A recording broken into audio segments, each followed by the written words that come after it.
আসসালামু আলাইকুম। প্রিয় দর্শক ভাইরা কেমন আছেন? আজকে বিয়া শাদির ব্যাপারে কিছু কথা বলবো। আমাদের দেশে বিয়া শাদি হইলে আগে দেখতাম আপনার এই বউ আপনার তাড়াতাড়ি করে নিয়ে আসতো। 2টা বাজে বা 1টা বাজে চলনে যাইতো, যাইয়া খাবার টাবার খায় বউ আসরের আগে নিয়ে আসতো।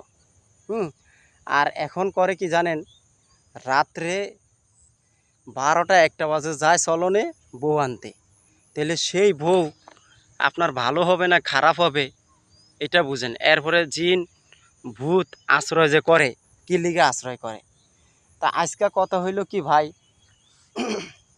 মানুষ যে বিয়া শাদি করে, বিয়া শাদি করে এখন ফেসবুক ইউটিউবে দেখি জামাই বউ সমানে দুইজনে আপনার নাচানাচি করে, মানে সেন্টারে নাচানাচি করে, নাইসা টাইসা দেখা এরপর বউ আনে। আগে জমানায় ভাই এগুলা ছিল না। এই দর্শক ভাইয়েরা কথাটা মনে রাখেন, আপনি যে নাচানাচি কইরা যে বউ আনেন, বউরে ড্যান্স দিয়া দেখাইতেছেন, বউ ড্যান্স দেয় আপনার সাথে সাথে, এরপরে আপনি ড্যান্স দেন, এত হাজার হাজার দর্শকের সামনে আল্লাহর কাছে জবাব দিতে হবে।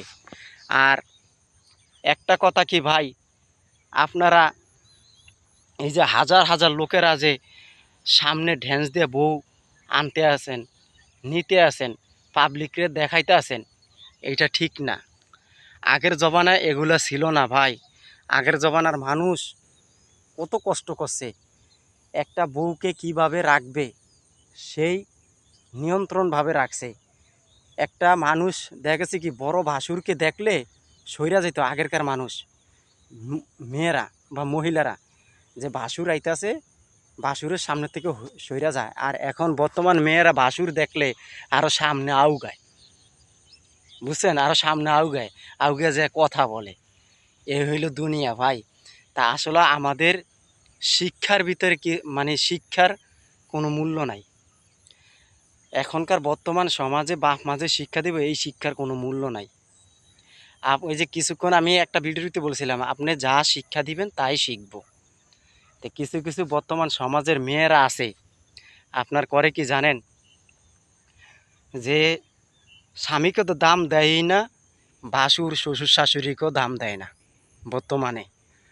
তো কথাগুলো তুইলা ধরে কি লিগে ভাই, মাঝে মাঝে ভিডিওর ভিতরে দেখি এবং ফেসবুকে দেখি, আপনার ইউটিউবেও দেখি, করে কি জানেন, বিয়ার ভিতরে যায়া বউকে নাচে নাচে এরপরে আনতে হয়।